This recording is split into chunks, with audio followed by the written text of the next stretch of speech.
The White House takes LGBTQ rights fight to Ghana, and Ghanaian lawmakers are fighting back. It was all quiet on the promotion of the proper human sexual rights and Ghanaian family values bill until U.S. Vice President Kamala Harris came into town this week. When will U.S. politicians learn to mind their own business and quit policing and interfering in the affairs of other countries? With respect to the rights of gays and lesbians, I believe in the principle of treating people equally under the law.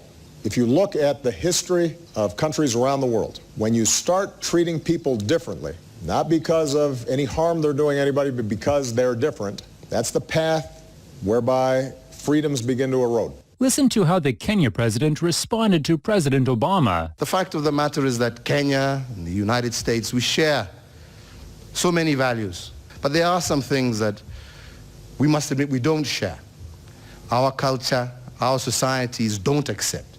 For Kenyans today, the issue of gay rights is really a non-issue. We want to focus on other areas that are day-to-day living for our people. But as of now, the fact remains that this issue is not really an issue that is on the foremost mind of Kenyans, and that is the fact. Thank you both for taking the time. Zolan Kano-Youngs from the New York Times. Madam Vice President, you have made clear that the message of this trip is centered on a collaborative future. At the same time, the Biden administration committed to calling out any foreign government that advanced anti-gay legislation or violates human rights. All three of the countries that you are visiting on this trip have advanced or proposed anti-gay legislation. Has proposed a bill that would imprison those that engage in same-sex intercourse. Gay sex remains a crime in Tanzania, and same-sex relationships are outlawed in Zambia. What have you said to the president and plan to say to other leaders on this trip about the crackdown on human rights? First of all, we don't have any such legislation here in Ghana. A bill has been proposed to the Parliament of Ghana, which has all kinds of ramifications, which is now being considered by the Parliament. It hasn't been passed. So the statement that there is legislation in Ghana to that effect is not accurate. The bill is going through the Parliament. It's going through the Parliament. The Attorney General has found it necessary to speak to the committee about it regarding the constitutionality or otherwise of several of its provisions, and the Parliament is dealing with it. At the end of the process, I will come in. But in the meantime, the Parliament is dealing with it. And I have no doubt that the Parliament of Ghana will show, as it's done in the past, first of all, its sensitivity to human rights issues, as well as to the feelings of our population, and will come out with a responsible response. My understanding, the substantial elements of the bill have already been modified. I have raised this issue. And let me be clear about where we stand. First of all, for the American press who are here, you know that a great deal of work in my career has been to address human rights issues, equality issues across the board, including as it relates to the LGBT community.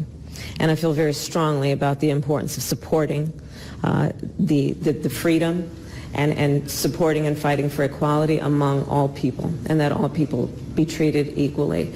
I will also say that this is an issue that we consider, and I consider, to be a human rights issue, and that will not change. That comment and the response by the President, Nana Akufo-Addo, that suggested the bill had been watered down has since triggered a reaction from Speaker of Parliament, Alban Babin. The bill will be passed. This is the word to His Excellency the President.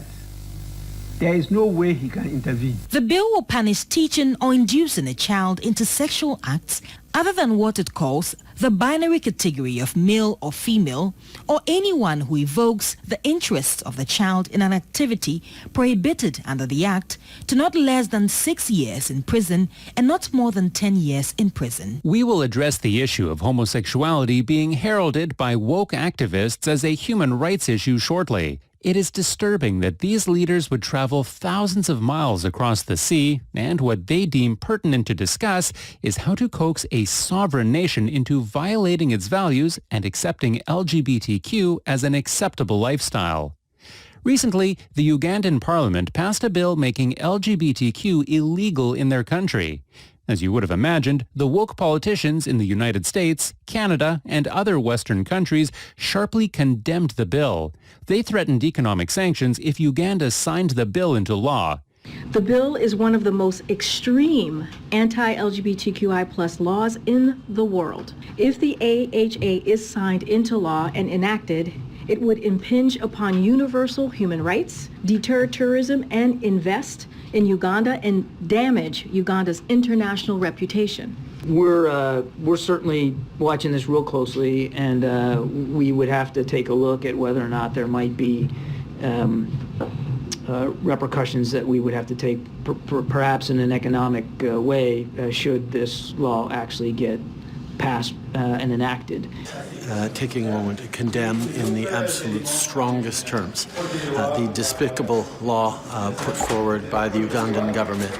And we call upon all leaders, including all leaders around the world, but particularly Commonwealth leaders, to come out and clearly condemn this despicable piece of legislation. If you want to watch the full video, see the link in the description or at the end of this video. Despite Harris's pressure on Ghana to abandon passing any legislation to ban homosexuality, the Ghanaian lawmakers are moving forward with the bill. In Ghana, there is a draft bill in Parliament seeking to criminalize severe aspects of LGBTQ with widespread support from religious bodies, but also significant opposition from civil society. Proponents of the bill have been adamant that no amount of external pressure will affect their effort to get the bill passed. If the Attorney General has any reservations, he should stop filibustering the process. He should allow the committee proceed. He should come on the floor. As Attorney General, he will be giving audience on the floor and come and debate us on the floor and stop wasting our time in the committee. You know, when he goes to Geneva to go and make promises to the West that the bill will not do things, he's not a member of Parliament. He has no power to pass law. If he wants to fight our bill, he should bring his own bill to Parliament to come and counter our own, and we'll meet him on the floor. Right. I'm sure you followed the conversation, especially following Kamala Harris's visit to Ghana. In that chat with President Akufo-Addo, it came up again where she's saying that this is purely a human rights issue, and the president also assured that Ghana is yet or still debating it in Parliament. What are your initial reactions to these comments from both the U.S. Vice President and President Akufo-Addo? Well, two things. I thought that President Akufo-Addo would have used this opportunity to send a clear message to the world and to the country that his fidelity to the Ghanaian people and to the Constitution and would have sent a clear message that Ghana is not going to entertain any expressions of homosexuality. While some people in the West accuse Africa of violating human rights, the fact of the matter is either these people have not looked into what the bill covers or are determined to impose an ungodly lifestyle on the people of Africa. Most African countries, including Ghana, value traditional family structures where husband and wife raise kids. The bill seeks to ensure that people of the same sex don't marry, adopt, and foster children. It also aims to discourage the promotion of homosexuality in Ghana. The focus of the bill, which has to do with voiding marriages, preventing them from adopting children or fostering children, the clamp down on platforms and media houses that are going to do promotion and advocacy or push those materials still remains in force. All expressions of it, be it lesbian, gay, bisexual, transgender, are all here, are all in there. So when he says the bill has been watered down, he doesn't know what he's talking about. You have to admire Mr. Sam George, a member of Parliament, for being strong enough to call out his president for failing to make it clear that Ghana does not tolerate the imposition of LGBTQ by America or another Western country.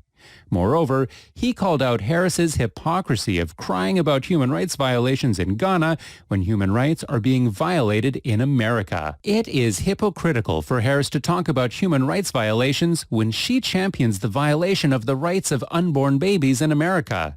According to Guttmacher Institute, the rights of almost 1 million unborn babies were violated in 2020 in the United States.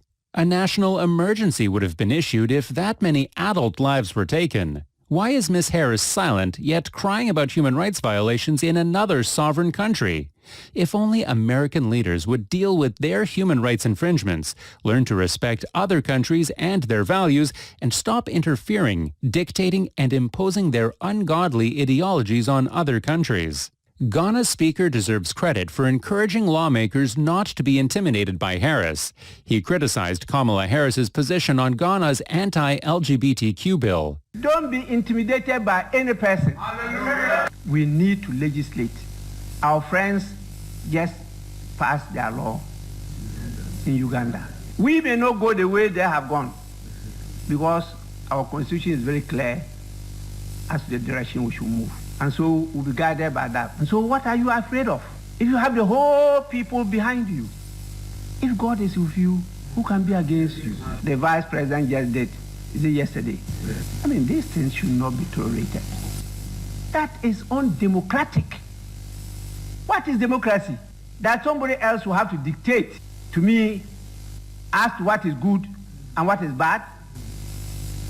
Unheard of.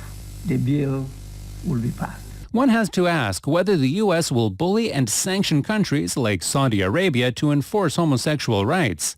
Saudi Arabia has far stricter LGBTQ restrictions than Uganda's and Ghana's bills. The world is celebrating Pride Month, but in Saudi Arabia, instead of rainbow parades, there are rainbow raids. The kingdom is seizing rainbow-colored toys and articles of clothing from shops. What's their reason? A crackdown on homosexuality.